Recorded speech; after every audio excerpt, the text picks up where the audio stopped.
नमस्कार, समाचार इंडिया में आपका स्वागत है। मैं हूं भारत कोठियाल। बिहार विधानसभा चुनाव के बाद अब इंतजार नतीजों का है। मंगलवार सुबह 8 बजे से मतगणना शुरू होगी, जिसके नतीजे देर शाम तक आएंगे। नतीजों में देरी की वजह इस बार मतगणना केंद्रों की संख्या बढ़ना है। बिहार विधानसभा की 243 सीटों के लिए 38 जिलों में 55 मतगणना केंद्र बनाए गए हैं। पूर्वी चंपारण, गया और बेगूसराय में 3-3 मतगणना केंद्र बने हैं, जबकि मधुबनी, पूर्णिया, सहरसा, दरभंगा, गोपालगंज, भागलपुर, नालंदा, नवादा और बांका में 2-2 केंद्र बनाए गए हैं। 10 नवंबर को इन केंद्रों के 414 हॉल में कड़ी सुरक्षा और निगरानी के बीच वोटों की गिनती होगी। खास बात यह है कि मतगणना केंद्रों की सुरक्षा के लिए केंद्रीय अर्धसैनिक बलों की 19 कंपनियां तैनात की गई हैं। हर मतगणना केंद्र पर सुरक्षा के 3 लेयर इंतजाम किए गए हैं। केंद्रीय अर्धसैनिक बलों के अलावा बीएमपी और जिला पुलिस बल की भी तैनाती की गई है। वहीं परिणामों से पहले कई न्यूज चैनल और रिसर्च एजेंसियां अपने अपने एग्जिट पोल लेकर आई हैं। बिहार विधानसभा चुनाव के ज्यादातर एग्जिट पोल में महागठबंधन की सरकार बनती हुई दिखाई दे रही है। आरजेडी नेता और महागठबंधन के मुख्यमंत्री उम्मीदवार तेजस्वी यादव बिहार के अगले मुख्यमंत्री हो सकते हैं। एग्जिट पोल में बिहार वासियों ने तेजस्वी को नीतीश कुमार से बेहतर मुख्यमंत्री का उम्मीदवार माना है। ज्यादातर एग्जिट पोल किसी एक पार्टी को पूर्ण बहुमत देते नजर नहीं आ रहे हैं। एग्जिट पोल के आंकड़े कड़े संघर्ष की ओर इशारा कर रहे हैं। हालांकि आज तक एक्सिस माई इंडिया और टुडेज चाणक्य के एग्जिट पोल के मुताबिक महागठबंधन आसानी से बहुमत हासिल कर सकता है। अब एक नजर डालते हैं आंकड़ों पर। सबसे पहले टाइम्स नाउ सी वोटर के एग्जिट पोल की बात करें तो यहां एनडीए को 116 सीट मिलने का अनुमान लगाया गया है। वहीं इस एग्जिट पोल में महागठबंधन को 120 सीटें और एलजेपी को 1 सीट मिलने का अनुमान लगाया है। दूसरा, रिपब्लिक जन की बात के एग्जिट पोल के मुताबिक एनडीए को 91 से 117 सीट, महागठबंधन को 118 से 138 और एलजेपी को 5 से 8 सीट मिलने का अनुमान लगाया गया है। उधर टीवी9 भारतवर्ष ने अनुमान लगाया है कि एनडीए को 110 से 120 सीट, महागठबंधन को 115 से 125 और एलजेपी को 3 से 5 सीट मिल सकती हैं।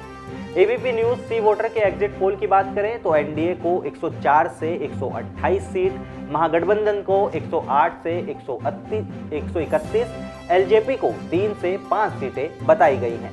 इंडिया टीवी सी वोटर ने एनडीए को 116, महागठबंधन को 120, एलजेपी को 1 तथा अन्य को 6 सीट मिलने का अनुमान लगाया है। अब आज तक एक्सिस माई इंडिया और टुडेज चाणक्य के एग्जिट पोल के मुताबिक महागठबंधन आसानी से बहुमत हासिल कर सकता है। आज तक एक्सिस माई इंडिया के मुताबिक महागठबंधन को 139 से 161 सीटें मिल सकती हैं और एनडीए के खाते में सिर्फ 69 से 91 सीटें आने का अनुमान है। वहीं टुडेज चाणक्य के मुताबिक महागठबंधन को 180 सीटें मिलने का अनुमान है और जेडीयू को सिर्फ 55। पोल में 11 सीटों का मार्जिन रखा गया है, यानी कि दोनों की 11 सीटें कम ज्यादा हो सकती हैं। अब अगर एग्जिट पोल नतीजों में तब्दील होते हैं तो फिर वे सिर्फ बिहार में ही नहीं बल्कि पूरे देश में इतिहास रचने जा रहे हैं। दरअसल तेजस्वी अगर बिहार के अगले मुख्यमंत्री बनते हैं तो फिर वे किसी भी राज्य के सबसे युवा मुख्यमंत्री होंगे। हालांकि एनडीए इसे खारिज करता नजर आया। 3/4 बहुमत से एनडीए गवर्नमेंट बनाने का दावा भी नेताओं द्वारा किया गया। नेताओं ने कहा कि सरकार तो हमारी ही बनेगी, 10 को देख लीजिएगा।